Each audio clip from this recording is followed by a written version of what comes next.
There's a high prevalence of HIV, there's a lot of malaria. We reduce the mortality and the morbidity there. We really make a difference, and you see it, it's visible. If you took it away, these people would really suffer.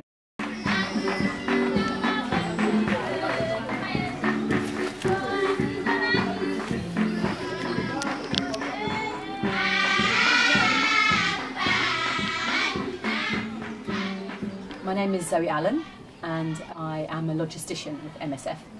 And I have just been in the Central African Republic in a small project called Zemio, which is in the eastern province of the country. A logistician can be one of two things. So if you're more technical, you're called a tech log. And my job as a logistician was log admin, and I had more administrative tasks. So I sort of looked after the finance, the HR, and the supply side of the project. My typical day as a logistician would be to wake up first thing in the morning and find out if we have a flight or not, which would normally come perhaps once or twice a week. And I would then perhaps go up to the piste and check that the piste was acceptable condition to fly on, which is just a sort of a very simple airstrip.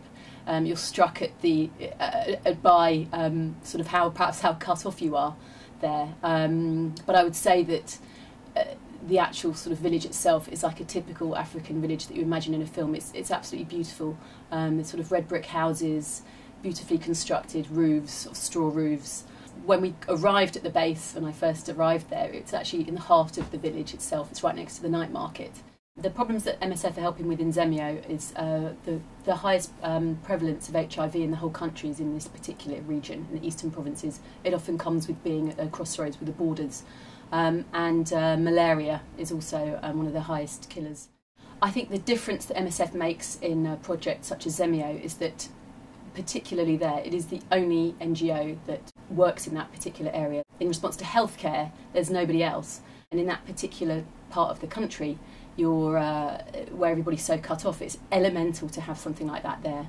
And if you took it away, these people would really suffer. And so it really is something quite special.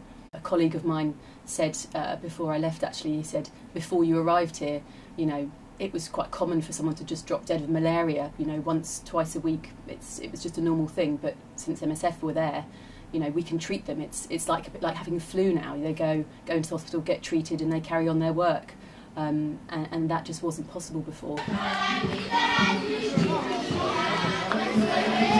I feel definitely like I connected with the local people. I think when you are in a small community like this, you can't help but, you know, you live amongst these people, you sort of do everything that they do, see them every day. And I think by the time I was leaving, I mean, I knew everybody by name when I drove past and left, almost. I don't quite know the names of their goats, but, you know, it's pretty much like that. You really have such a strong connection with these people.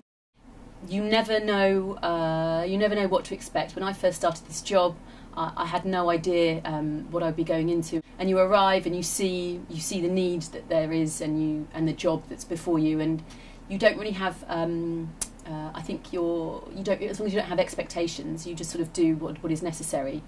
And the benefits that you have from it, I mean, the reason I do the job is because I'm challenged on a daily basis. I'm learning things, new things every single day, and I never know what the day's going to bring, and that's my motivation.